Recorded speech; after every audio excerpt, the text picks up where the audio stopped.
Welcome. Welcome, everyone, every person, everything. Every dog. Yeah. To the Radio Toons podcast. How's it going? Going good, man. I'm Steve. I'm Ernie.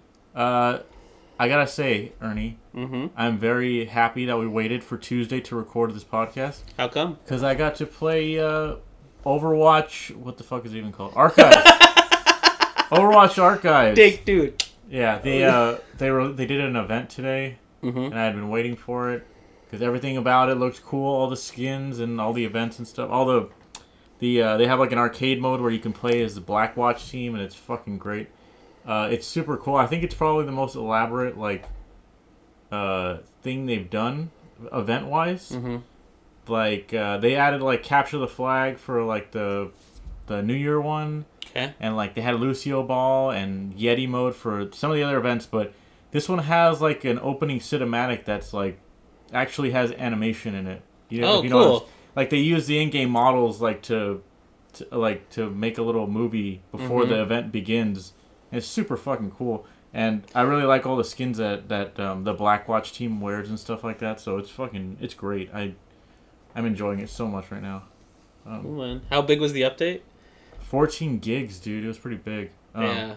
When I got home, I was like, we're gonna watch something, and you were like, man, I really want to play Overwatch. I was like, why aren't you playing? And I was like, still freaking updating. Yeah. It took like 45 minutes for. No, it was an hour, dude. On our internet, it took a while. Yeah. Oh wow. But right. Yeah, I'm so fucking satisfied with it. I didn't expect them to do something like that crazy, because like last year it was just King's Row. The whole like, oh, they're wearing blue, and you play like an old mission or something. And for Halloween the first year, I remember they did the zombie thing. Yeah. And they just did that again this year. And the same thing with like Lucio Ball. They just did it again. But like for this one, they like reskinned the whole event. They called it something else. That story mode that you get to play has like a brand new map just for it. Yeah, I saw you were playing it. It was pretty. It looked like it had a lot of moving parts. Yeah, it was super cool. I'm like pretty blown away by like how much work was put into it. And then like a lot of cool skins. I really like Hanzo's skin. I really like Doomfist's skin. Just a lot of cool content. But I mean, if you're playing Overwatch, you know what I'm talking about already. So I digress. But yeah, a lot of other shit happened this week. Yep. What do you got on there, Ernie? I watched The Disaster Artist finally. Oh, yeah? There was a lot of people that... I mean, it was like the big movie from last year. But to be honest, you and me are pretty familiar with The Room. We love it. I love it, period. I love it because it's difficult to watch. But if you watch it in like highlights, it's fun to watch. I'm not... Okay, correct me if I'm wrong. This might be just completely false. I feel like one year we had the whole entire movie in our Comic-Con bag. Like, people were outside of Comic-Con. No, yes and no. Yes, it was like a room. It was like somebody was handing out The Room movie, but they had like a commentary track on it. It was like almost like a Mystery Science Theater thing. Oh, okay. Yeah, but it wasn't just The Room like on DVD. I think I thought somebody had done... I thought that was actually how they got the movie out, is they just handed it out to people at Comic-Con. Because I was like... That would make sense, because it's kind of like a cult classic now. At this point, yeah. You know, like... Yeah. But I didn't want to watch it at first, because as much as I do like David Franco and his brother... Is that his name? Wait, what just happened? No, you said... you mean James Franco? James Franco. Why did I say David Franco? That's the other guy. Oh, okay, sorry. Well... David and James Franco, okay. Yeah. As much as I like them individually, I don't necessarily like them together in the same role. And I'm like, is this just going to be, let's rag on Tommy Wiseau for like 2 hours? You don't like them in the same movie together? Why not? I don't know. I feel like it's I don't know. I don't necessarily like them together. I've liked them individually. Like I liked the younger brother in 21 Jump Street, the remake. I liked him in that. And then he was kind of in the second one. So it's kind of cool. I liked him. But I don't know, something about this movie turned me off immediately, and then all these people were saying, oh man, it's so good, blah, blah, blah, and when it came out on like Blu-ray, everybody was like, it's so good, but I wanted to wait till all that was done, because I was like, I've watched The Room, I've enjoyed it, and I've enjoyed people making fun of it a lot, like reviewers and stuff. Yeah. But, and we even played that stupid Flash game. That's a great game, dude. Whatever. Put a link in the description. But the great part about it was this was actually like a story. It's autobiographical, written by him and Tommy Wiseau. It's based on a book with both of them writing in it. The Disaster Artist. Yeah. And it's crazy how intriguing they made the whole thing. Okay. Because I watched it with my wife and my brother-in-law, and both of them were like entertained throughout the whole thing. And Cindy has watched the movie, and I think Carlos has seen highlights. But the movie was super interesting and cool, and because Tommy Wiseau was a part of it, it felt less cringy. Okay. If you know what I mean, because it's like just making fun of somebody for even making fun of somebody for like more than 5 minutes gets a little tiresome. Okay. But this whole thing was like, they made it such a story of like hope and like friendship and all this kind of stuff, because it's like the story goes that these guys were in an acting class together. The guy who plays I forget Mark. The guy who plays Mark is like in the same acting class, but he can't seem to break out and be like. He can't let go in front of an audience. Right, yeah. But when Tommy gets up there and does a scene, he like goes all out and it's ridiculous and over the top. And he's like, dude, after class, he's like, dude, I want to do a scene with you, man, because like you know how to let go. In the way that they shot it, was like, I understand why he wanted to talk to this guy, because this guy had like no inhibitions about being on stage. But his performance was awful, awful. They don't hide that part because everybody's like, okay, Tommy, okay. You can go now. And then, like, Tommy dresses weird. He's just a weird dude. And then, like, they become friends, and they do stuff like watch, old movies together. And then all of a sudden, Tommy's like, the guy's all like, man, let's just go to Hollywood. I mean, he's like, oh, man, I really wish I could go to L.A. So, Tommy and the guy are, like, spending a lot of time together. So, at one point, they're in the car having a conversation about LA's the place to go to be an actor. And then Tommy just says, yeah, let's go down there. He's like, I can't even afford to move. How are we going to get down there? He's like, oh, I have an apartment down there I never use. And he's like, what? You what? And he's like, yeah, I have an apartment I don't use. Let's just go. He's like, what? And he's like, yeah, let's just go. Let's go. You can stay at my place. And they do. They just go down there, and Tommy has a place in downtown LA. And he's like right there. Like they go out in the balcony and they look at it, and you could see like the U.S. Bank building right from the balcony, and it's a nice place. And it's intriguing because Tommy never reveals how old he is, where he's from, or where all this money from. Because I didn't know this, but the room was completely funded by Tommy Wiseau.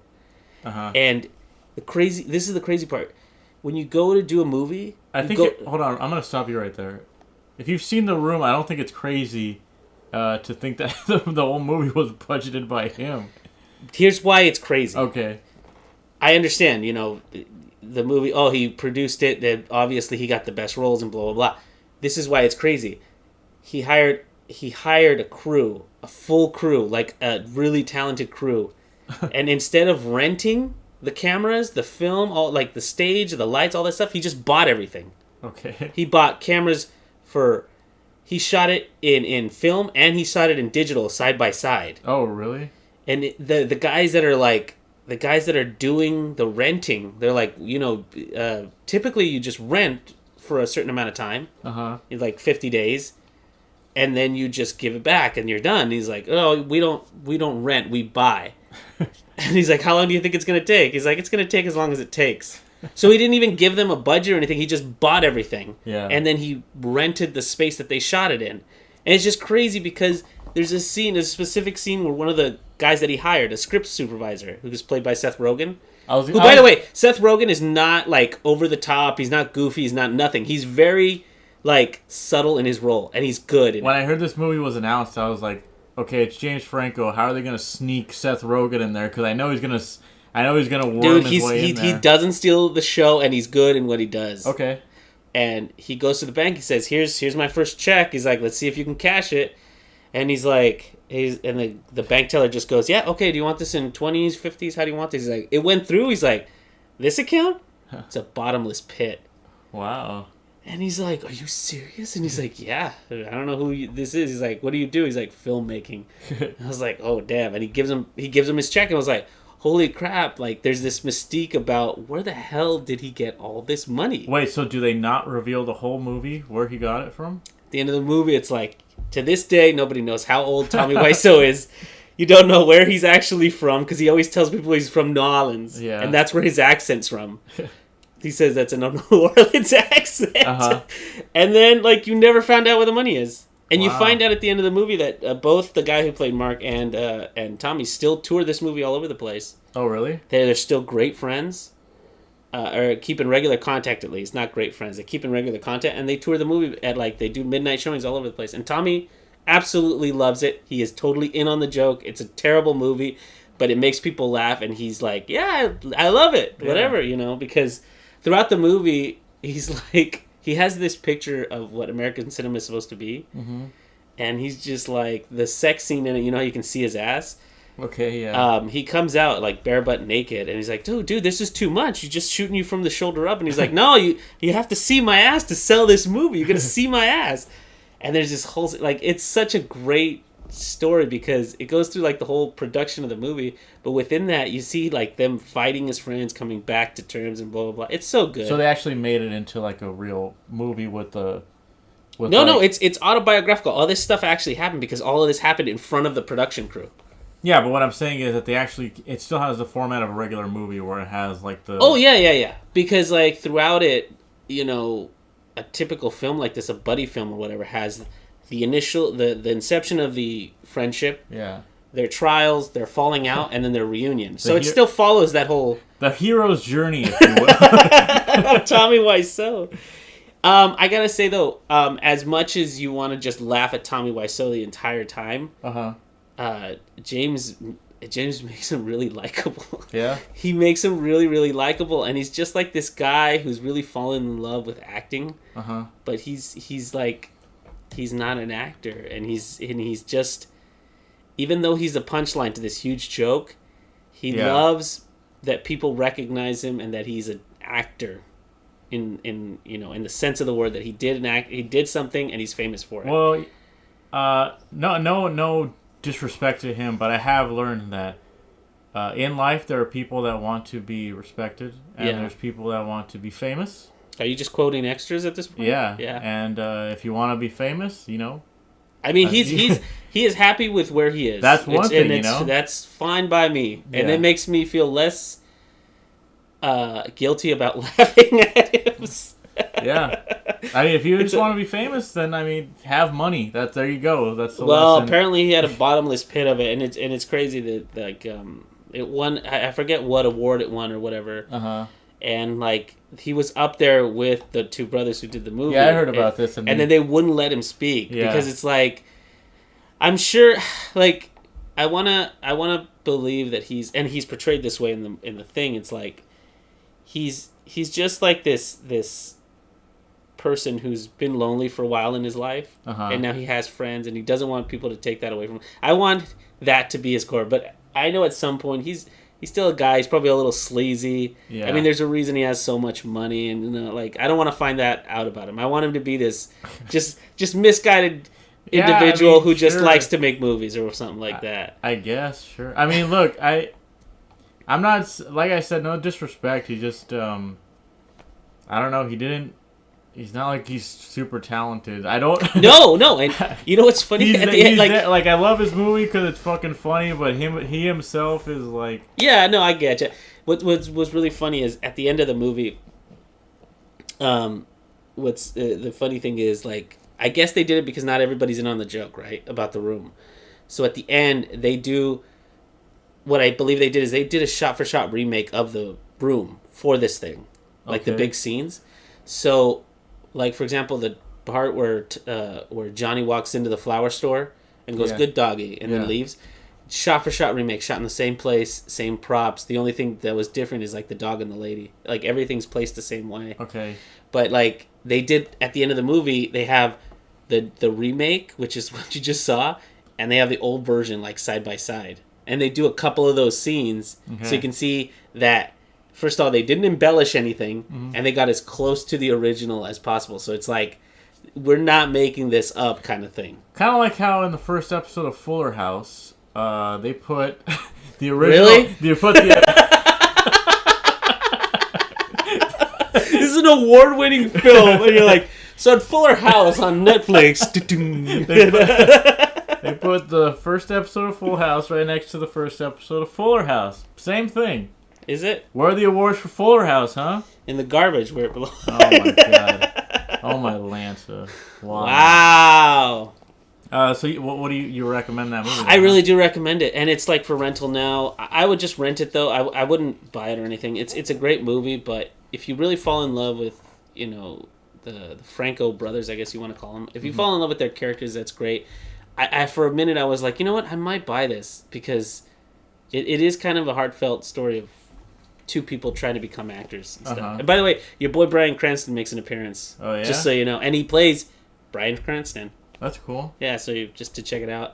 Well, you could just rent it. I would say rent it. I saw the first 5 minutes and it was just a bunch of like people, like famous actors that I guess they knew, like talking about the movie.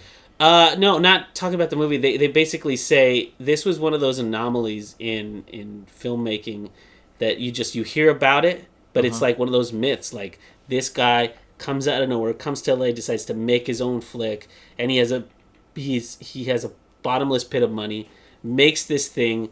All of it, and when this was happening, people couldn't believe it was happening because they thought, oh, this guy's a huckster. He's gonna, you know.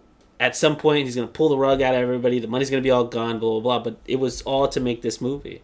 And most people were like, I wish I could have been an AP, like a gopher or something, just to be there and experience this because it's such an infamous tale now of Hollywood. Yeah. It happened like 98, 2001, I believe it was. Like, that was around the timeline it was. So it's really cool. They talk about how much Tommy spent on the movie in 2001. Okay. He spent $5 million in 2001 to produce that. So adjusted for inflation, that's like what? No, I mean, like, I don't even know. $100 million is what they spent on like these big budget action movies. No, like, I know it's a lot. That seems it's like a lot of money, and in again 1990 and 2001 time, it's like, good God, a lot of that's just on, you know, film, like buying these freaking huge cameras. Yeah, he could have saved a lot not buying. So that's pretty funny, actually. It's crazy. He set up his own, like, he had a logo made. He had, like, in the beginning of the film, you know, it says Why So Films and all that kind of stuff. He set up a corporation. He set up a film producer's, like, business license, all that stuff. So he sank so much money into it. It's crazy. And I think that's why people were like, oh, I wish I could have been here. Maybe he's, like, part of some mob, and they just, like, erased his memory and threw him into his memory? Yeah, just like threw him into the streets or something, you know? They threw him in the old face-off machine and they threw him into the street. or they fucking like lobotomized him and he escaped halfway through and just... I think, you know what I really think it is? Now. I really think it's like he's part of some rich aristocratic family from like Eastern Europe. And, like, he has gobs of money because he's part of royalty or something. And he just came here, grew his hair out long, dies. Because in the movie, they see him dyeing his hair, like, constantly. And he must have gotten into some, like, trouble. And so they just sent him off to America where he can just live out the rest of his life. That's what I think. Because it makes sense, like, hey, we can't... So mine was far-fetched, but yours makes perfect sense. You said that he was part of the mob and somebody wiped his memory? How do you wipe a person's memory? They're not the Men in Black, Steve. I adjusted it. I said halfway through the lobotomy, he escaped. And now he's just walking the streets. How would he know that he has tons of money if he lost his memory? He's still got half a brain. Okay. See? All right. Okay? So, okay, all right. Well, at the end of the Flash game, he's an alien. Remember that? If you collect if you collect all 5 spoons, no, it's 5. And it's not 5. I think it's more than that. Really? I think it's 20. You get the secret ending where he gets abducted by aliens and he goes back to his home planet. So Johnny. Yeah, there's your explanation. Johnny. I watched a series this week.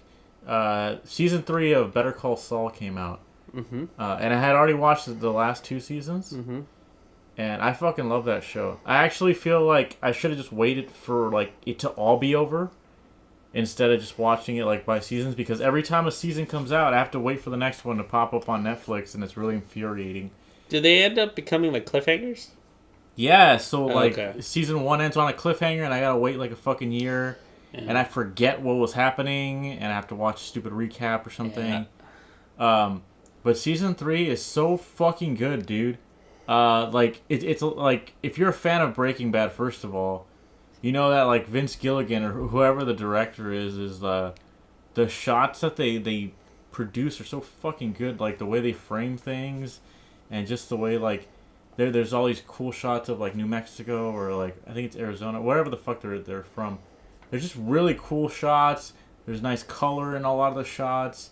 Everything there is like purposely put in like in the interest of like foreshadowing and stuff like that. Just a really well put together show. I'm like, for people who don't know where Better Call Saul takes place in relation to Breaking Bad, it's a prequel. It's a prequel. Yeah. Okay. So Saul on Breaking Bad is an attorney, a TV attorney who wears really tacky suits. Right. And he's that kind of guy who says like, "Oh, I can get you out of anything, you know. You just put this neck brace on and." Okay. You know, so he's a dirty lawyer. Got it. Yeah. And this is basically him becoming Saul. I see. Because his name is actually James McGill.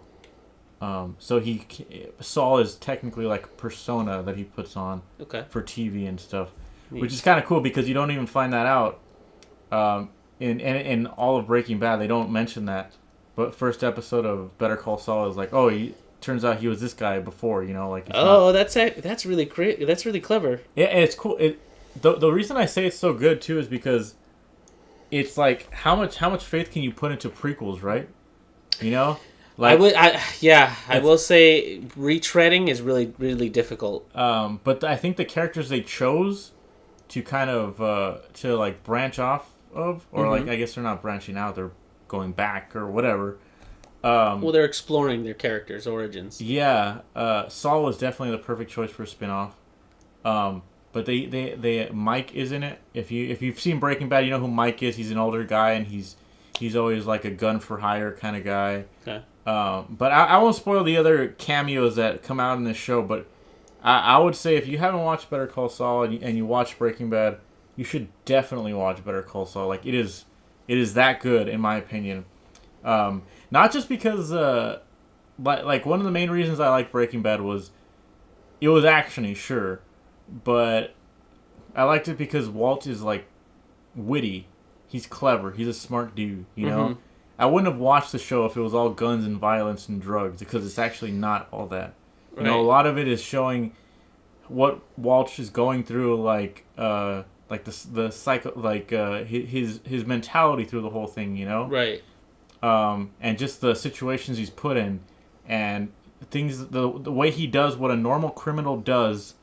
But doing them in his way so he doesn't get caught. You know what I'm saying? Because he's smart. Yeah. Exactly. It's like things like that make the show interesting. Well, this is Saul doing things in a way where like, oh, I'm not going to get caught because I'm doing it the Saul Goodman way. You know, like I'm witty and I'm like, oh, I'm doing this and even as far as like things in court sometimes where it'll be like, yeah, maybe what he did was illegal, but it happened before court or like you know, it's that kind of stuff where it's like, well. The evidence is here now. What are you gonna do? Like stuff like that, which is really just this kind of shit that I like. So I would recommend Better Call Saul for sure. Like if you've never. Do you think it's imperative that you watch Breaking Bad beforehand, or do you think somebody who's never watched? I actually would say no.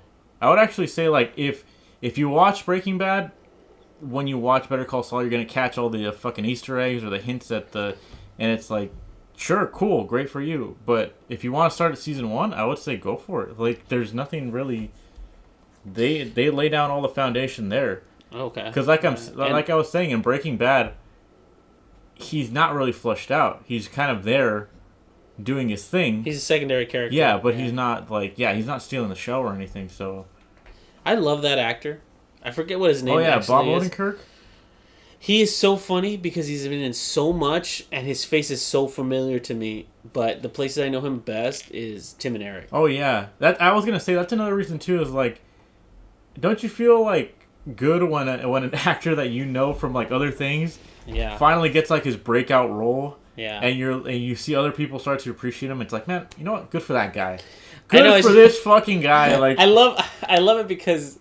You know, just to weave it back to the Disaster Artist, at the time where he's doing Malcolm in the Middle, and he's like blowing up. Yeah. But he's like this crazy, sitcom-y dad. He's like an idiot in that show. Talking about Bryan Cranston? Yeah. Bryan Cranston in Malcolm in the Middle. And then you see him in Better Call Saul. Breaking Bad. And his persona is like 180. Yeah. And you can see the range that a character or that a person can do. It's incredible. And I've seen Bob. I've always seen Bob in comedic roles. Yeah. He's the guy that usually does the Cinco narrations in Tim and Eric. That's what's cool about it is you get to see him play like he is serious. It's a serious role, of course, but he adds that like what he got from comedy is that like little pizzazz and that little kind of the jazziness that makes like Saul what he is. Well, I mean it there is that inherently in the character because, like you said, he's a TV lawyer. Yeah. So he's got to be showy. He's got to be like these. He's got to be like these. If you ever stayed home as a kid, or if you're unemployed now, hope you find some. If you find something, you always see these lawyer things that talk about, hey, did you get hurt on the job? Call this, and I'll get you $2.1 million. These are all showmen. That's exactly what it is. They're con artists. Some of them are con artists because they're like, come in here, we'll get you your case, but turns out they couldn't get you a case, but now you owe them a lot of money, kind of thing. It's like any way to get money, Well, it's funny that you say that because those commercials that he makes like on the show, they look like Tim and Eric. Like, I mean, yeah, it's straight up like with the flying text everywhere and the crazy cuts and like. Of course, because it has to look like what time? What's the time? What's the timeline for this thing? It's not current, obviously. No, Saul takes place in early 2000s, I believe. Okay, so that makes sense. Yeah. Yeah, like they have. I'm not sure, but like at one point they go to Blockbuster. Like in the key art for Better Call Saul, he's at a payphone. Yeah. So I'm like, what? Like just that right there. Yeah. Tells me one thing. It's like it doesn't take place now because payphones are all but like gone. Yeah. Actually, a lot of places are turning them into Wi-Fi hotspots, which is kind of neat because there's a phone line already there. So. Oh, that's cool. Yeah. But it already put it in a place where I'm like, oh, okay, so he has to use a payphone. That's like an old school thing. For a lot of businesses, they would have you call a payphone that was right outside their house, and they have a lot of like little references that kind of make it seem like it's the 90s, or not make it seem, but they complete the illusion basically that it's the 90s, like Blockbuster, like I was saying. They're like, I heard about this new thing called Blu-ray. It's going to take over pretty soon. And they have, I think they have pagers and stuff at one point too. I might be wrong about that, but it's definitely not like modern day or anything like that. Right, of course. But yeah, I would say check it out. Yeah, just a really quick thing. PAX was this weekend. Nothing really happened in terms of, game reveals or something. If it did, I was obviously not huge enough news where I was like, yeah, but my company Thermaltake went to PAX to do a little promoting and everything, and they were right next to the Mega 64 booth. They actually got to meet those guys, and I'm super, super jealous because, I started following Rocco on YouTube, and he put up all these weird videos during PAX. Okay. Like there's this one where they're just, the phone rings in the PAX hall or whatever, and they just start picking it up, and like whoever called, they start just making random things up. Yeah, they usually do weird stuff at cons like that. I mean, that's those guys. I don't know. When my friends were telling me, oh yeah, they're super cool guys, I was like, I always like to hear stories about that, about content creators. They're super cool. Because these guys are three dudes from like San Diego who are just like, hey, let's make this weird cable access type of show, and now they're like, they're relatively famous. Just like to hear that about them. Yeah, I guess so. I mean, I like them a lot. It's just, I don't know. Like, we had this conversation a couple of days ago, but it's like, I feel like things nowadays are just very primitive forms of like what we've built up over years. So if I could elaborate on that, like, somebody nowadays could get tons of views, right, on YouTube. Sure. And people can say like, oh, I love this guy. He just wants to make videos. I love this guy. But they're also saying like, oh, this guy who really wanted to make videos went to college and he has an education and I don't know who he is, so fuck that guy.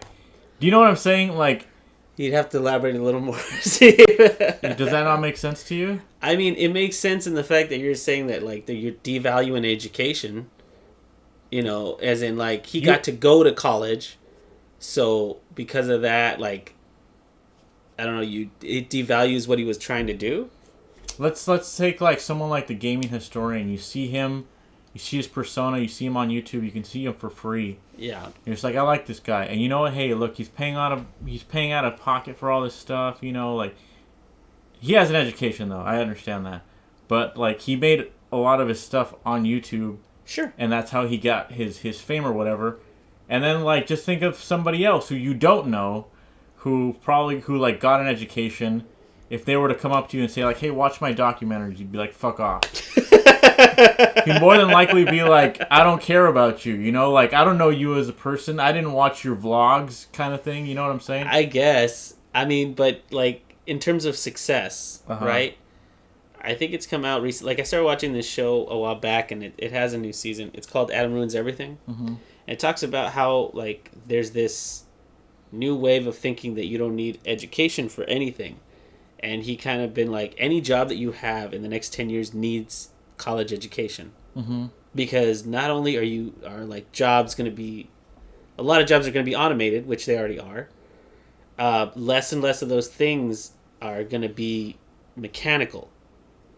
You know what I mean? Mm-hmm. Like, self-driving cars are not prevalent right now, but they will be. Okay. You know, and then people who are like, you know, they're delivering stuff. If they're delivering stuff's a big one, but if they're hauling like long hauls or whatever, theoretically those jobs could dry up pretty soon. Okay. You know, and so what you're really going to be focusing on is like scholastic jobs like if you go to film school and stuff, you need to be able to do all this like creativity. Not even that. Like you're saying, like somebody who would have to fix a self-driving car if it broke or something, right? Yeah, but even that's getting easier and easier because remember you can now before, you know, when our dad works on cars, he has to literally go into a car, look at it, and see what's broken, right? Mm-hmm. Most cars now they have like a chip or something. You plug in a thing and it gives you a readout of the errors, like what's not working. So diagnosing a car is becoming easier and easier. Yeah. You know, I'm not saying obviously it's not going to dry up in the next 10 years, but like those kind of jobs require now you learning that software. You know what I mean? Okay, but yeah. I mean I understand that, and that's kind of what I was getting at, I guess. But I guess my big point was like, it seems like everyone harshly criticizes everything, unless their friends worked on it. You know what I'm saying? Do you understand that? All right, I think I see what I see where you're going with it now. They look at YouTube people and they're like, nah, he's my friend, dude. Like, nah, he just wants to make videos and yeah, he's a cool guy. And just because he doesn't have an education, you think less of him. And it's like, okay, but like, is it Michael Bay's fault that they keep giving him money? Like, yeah, no. And everyone's like, fuck this guy. Like, I get it. Don't get me wrong. I don't really like his movies, but. What you're saying is they're giving more slack because of the humble beginnings. Yeah. And it's like, I get that.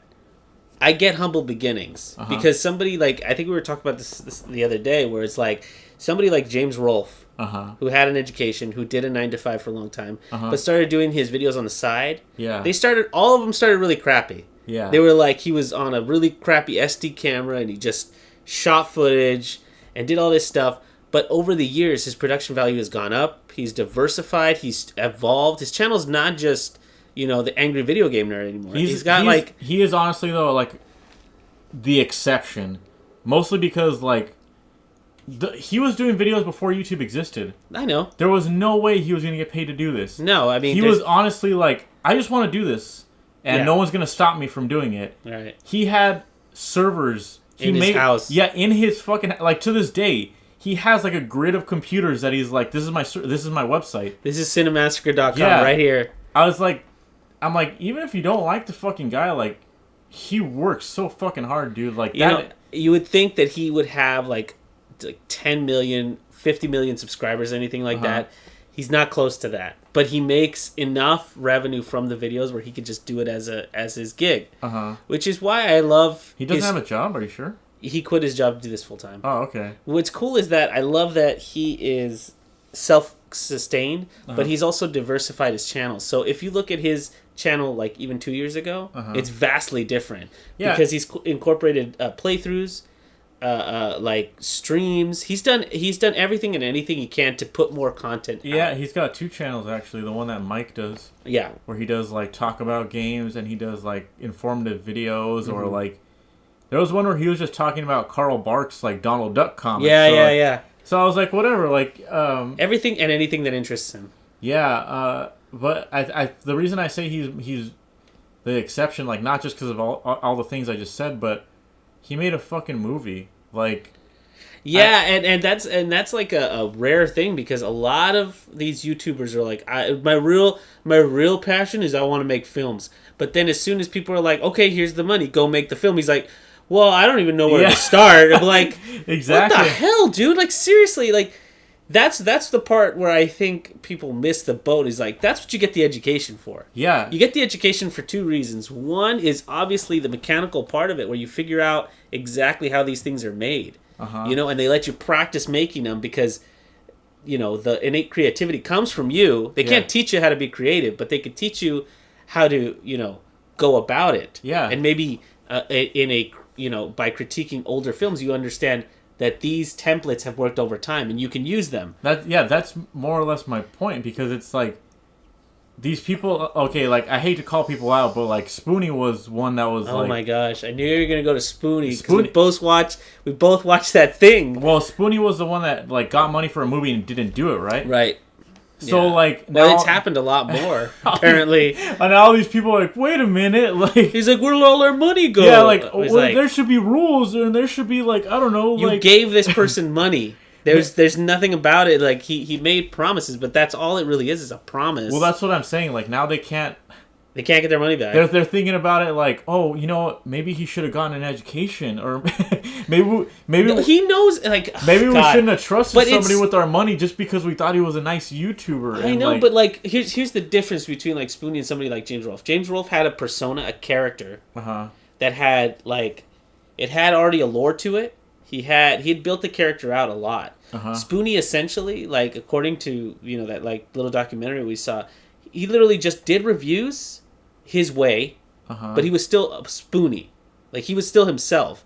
And then whenever he'd do this character called Dr. Insane or whatever it was with that guy with the glasses, like the Nostalgia Critic people. So it was like he didn't really have his own material for a movie. So what exactly was the movie going to be? That's another thing that James does really well is that he kind of separated himself from like, this is a character that I play. It's not me. Like when JonTron says like, oh yeah, JonTron is a guy on screen. I'm just John. No, that's I'm like, that's you. That's dude. John. Like, yeah. How is that any like? Well, okay, describe JonTron to me. You're describing yourself. Like, do you understand? Like. Yeah, it's like that. I watch a channel like H3H3. It's just Ethan and Eli. It's just both of them being themselves, and he tries to be funny, and that's enough. But an Ethan and Eli movie, what would that even be about? Get the fuck out of here! Exactly. It's just like, but they're not dumb, and they're not like going like, hey, if you give us a bunch of money, we'll make a movie. I was like, that's dumb. Why would you do that? They don't know I don't even know if they would know the first thing about making a movie. Yeah. I know I believe Ethan and Eli have gone to school for production. Okay. But I don't know how much of that they would be able to put into a movie.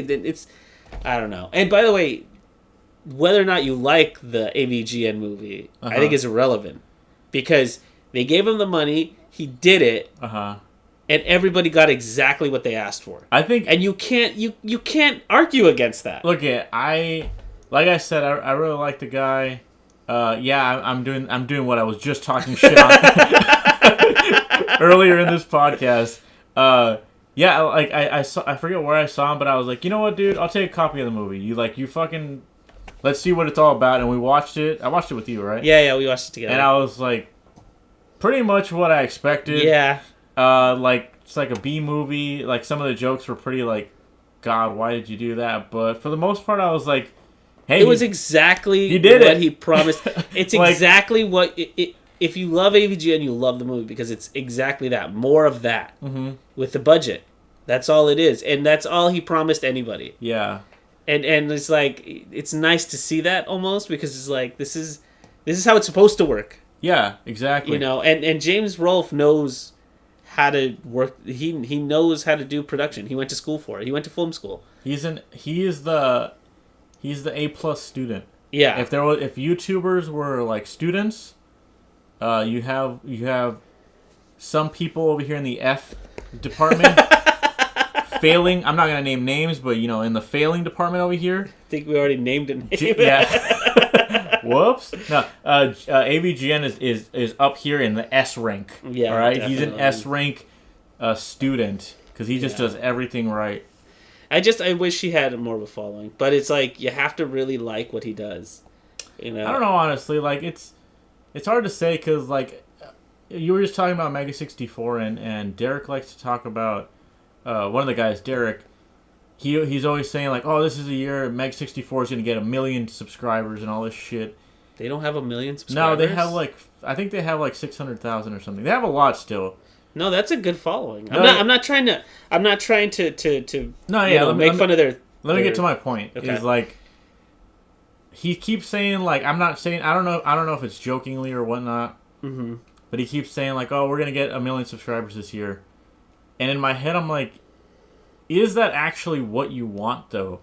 Because if you look at the channels that have like over 1 million subscribers, they put out vlogs and stuff. Yeah. They put best of compilations together. Yeah. They definitely put a lot of their personal life out there. Definitely. Derek, specifically in Mega 64 is not that kind of person. He does not do like anything from his private life. He likes to keep himself like very private. Even his Twitter account is like he'll put like he'll tweet like dog shit or something like every year or something, but that's it. Like he's not really like a social person, I guess.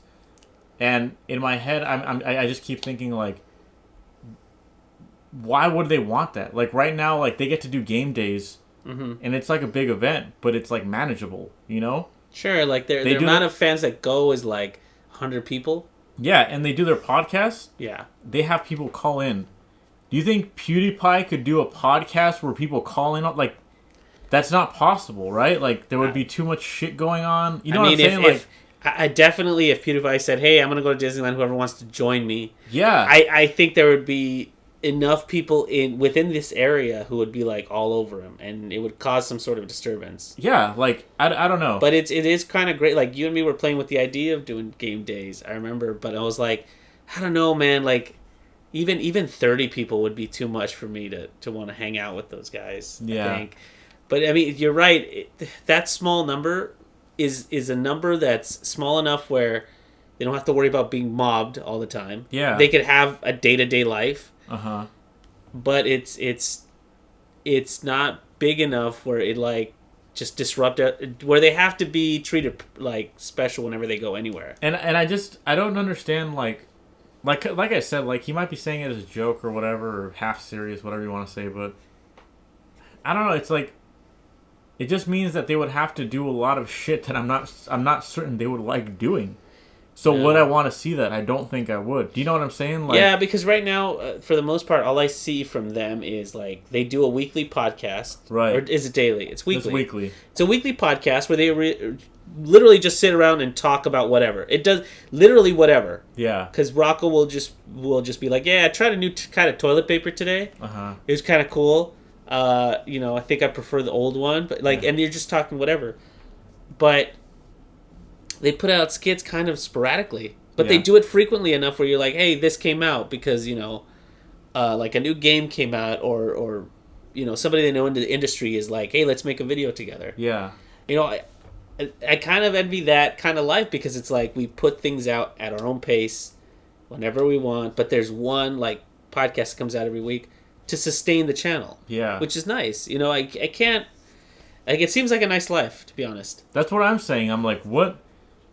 Why would you want to get greedy, I guess, and like I don't know. I guess well, if you I get what he's saying. In their mind, they always want to keep growing and exactly. growing. You want to keep growing, but it's cool, man, because they're still approachable in terms of like if you go to a convention, their booth isn't swarmed. You can actually say hi to. You could say hi And if they're not too tired, because I know conventions can be super tiring, Uh-huh. you could like talk to them. You could take a picture with all three of them if you catch them at the right time. It's cool. That's the other thing is like you go up to them, you fucking talk to them, and they'll just stand there and talk to you. Mm-hmm. And like, I don't know, like I wouldn't want that to go away.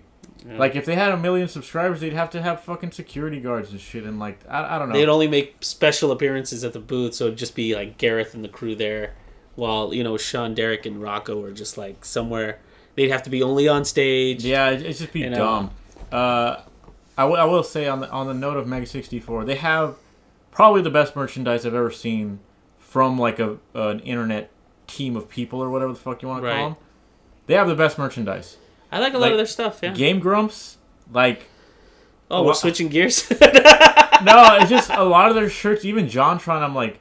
I would never want a fucking Game Grumps shirt or like a John. Like I don't. No offense to them. No offense to them. I wanted one back in the day. I'm not gonna lie. They're like I think I have a Game Grumps shirt, but I just bought it because I was like, this fucking Aaron's here. Like look at me in the eyes. I'm gonna buy a shirt. Like I'm gonna purchase something. Is that when we bought it? When we went to go see him? Yeah, at what was it? Kamikaze or no? I think it might have been Anime Expo. I think it was WonderCon. WonderCon maybe. Okay. Yeah. Well, anyway.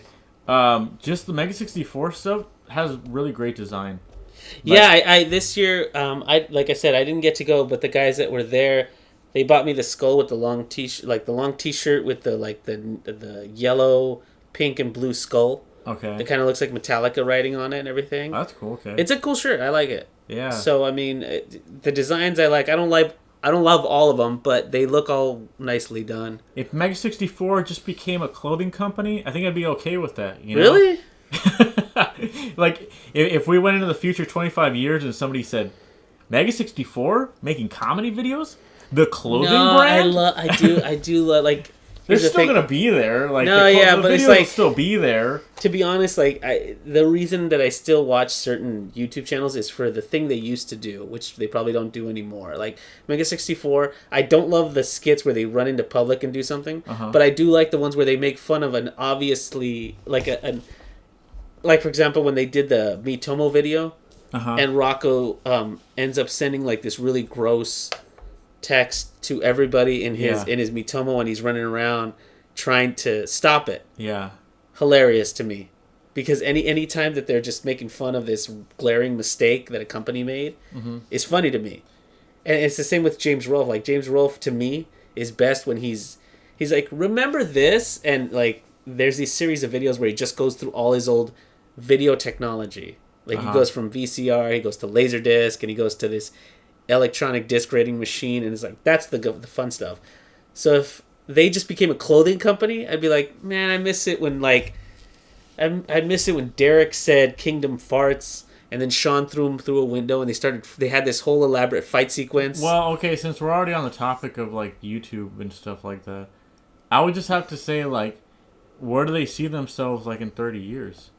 It's not like Rocco can do public skits when he's 60 years old, you know, or, like... No, but at some point, I think you just pass the torch, right? Well, that's what I'm saying. Like, either if they did just become a clothing company, you know, it's like you can't really do anything about them. Like, well, like like as a little bit of history, like for people who don't know, like we were part of the G4 crew back in the day, and part of our G4 crew was Kevin Pereira, remember, and that whole crew. Like right now, they do a show called The Attack, and I believe initially in its inception, it was Kevin Pereira doing like the hosting. But at this point, he's passed it off to two younger kids. So that's kind of the format that you want to do. Like, you still have the ideas of these things, but now you're kind of trying to pass it along because you can't be the talent forever. No, you know what I mean? And in Mega 64's case, that does seem plausible. Like, hey, just hire a new group of kids. Well, yeah, I mean that's to take the fucking the work on or whatever. And they've been slowly doing that. But like, what about other YouTubers? Well, that right. I don't know. In relation to Rocco's crew, like they've already for years have been starting to incorporate like Gareth and some of their guys who are in production. Yeah, like they've started incorporating them into the skits. By the way, I love Garrett. I just want to say that he's my favorite. He slowly became my favorite member, just because I don't know what it is about him. I just love that guy. He seems like a really cool guy. He's just the chillest dude. I don't know. I love that guy. I just want to put that out there, okay? That's all.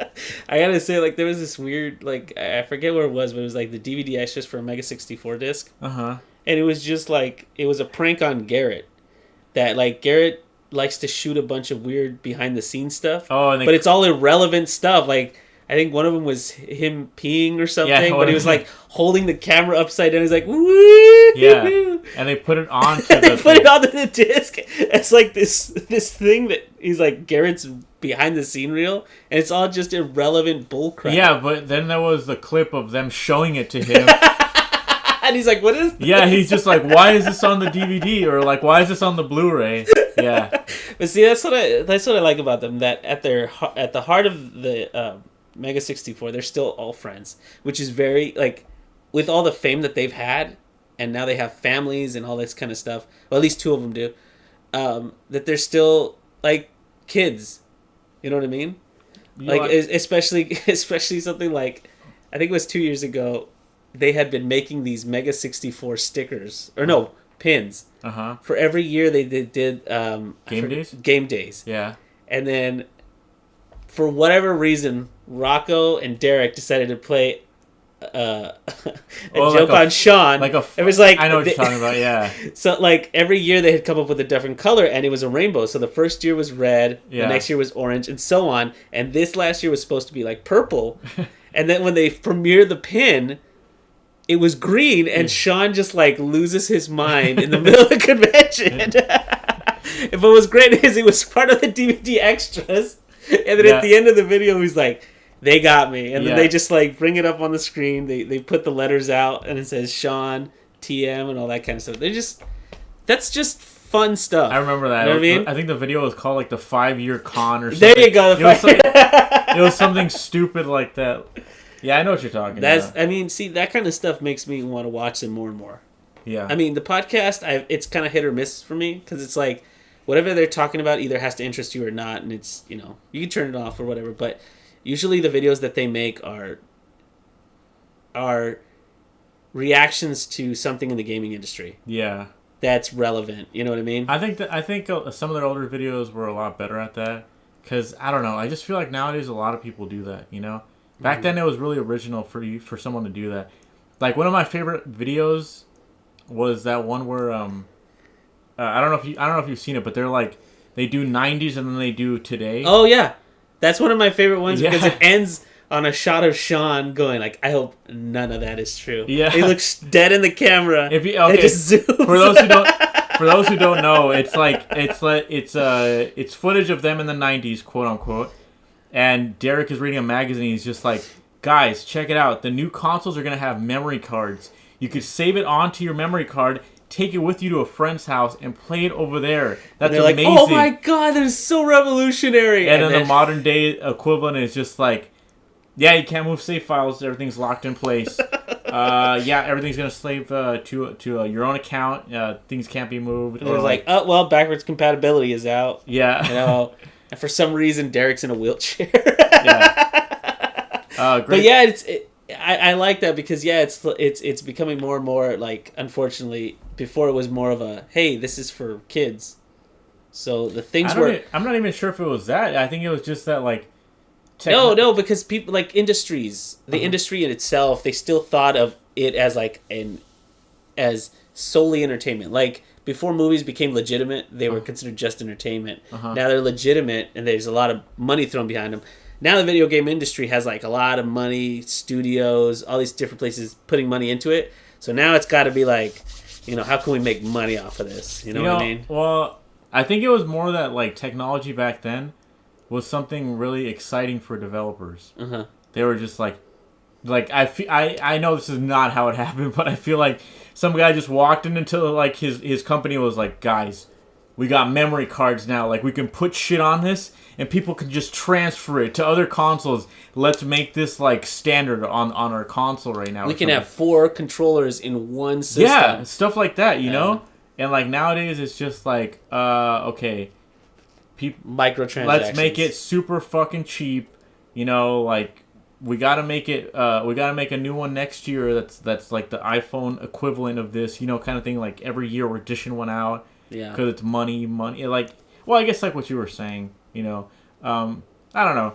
Like it is true though. Like especially like on Nintendo's part, it was just a lot of like, let's see what we can fucking do. Like Rumble Pack. Remember when Rumble Pack? Like when Rumble wasn't even like a thing. And they introduced it, and it was so janky because it was this really heavy thing, and it needed batteries, and you had to swap it out to be able to use your memory card slot. Yeah. Super jank. Or like a thumbstick.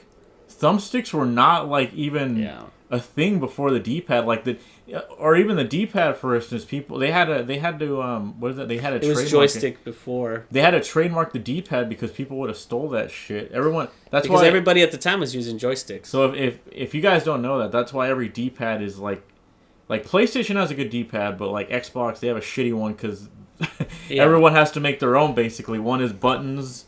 One is like a pad that like circulates and like all this other stuff. Yeah, because otherwise you had to pay Nintendo for the patent. Yeah. Yeah. I mean, I get it. That's why I like Mega 64, because even to now they're still trying to poke fun at these different things. Like when they mashed together Madden with the guy who made Shadow of the Colossus, and they made like a Madden Shadow of the Colossus game clone. Yeah. I thought that was really funny. Okay.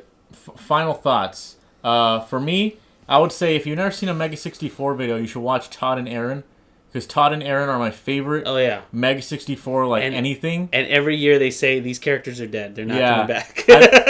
Those videos are always so funny, though. Like, even when I think, Mega 64 hasn't made a good video in a while.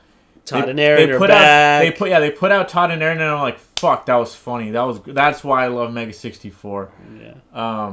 But what are your final thoughts, Renee? I know you're going to recommend The Disaster Artist. I am going to recommend The Disaster Artist. I would say rent it and then decide if you want to actually buy it, because it's definitely a movie that you're going to be very surprised at.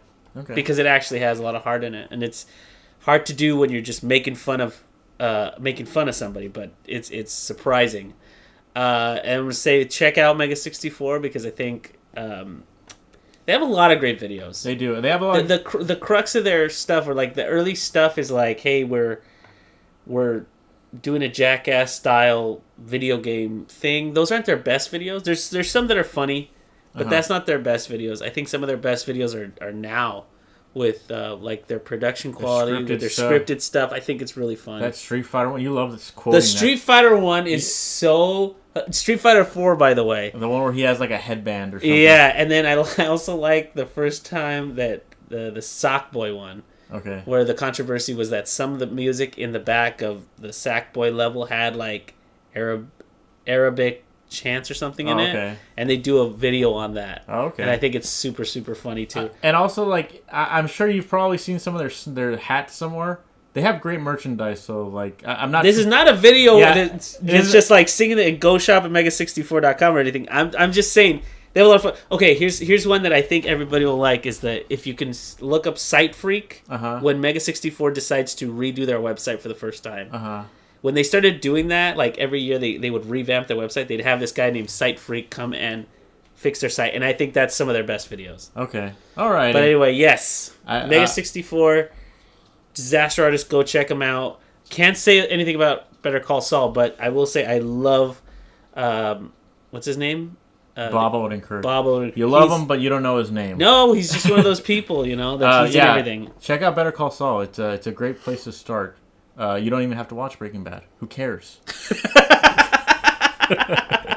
But that does it for this week, guys. See you next week. See you next week, guys.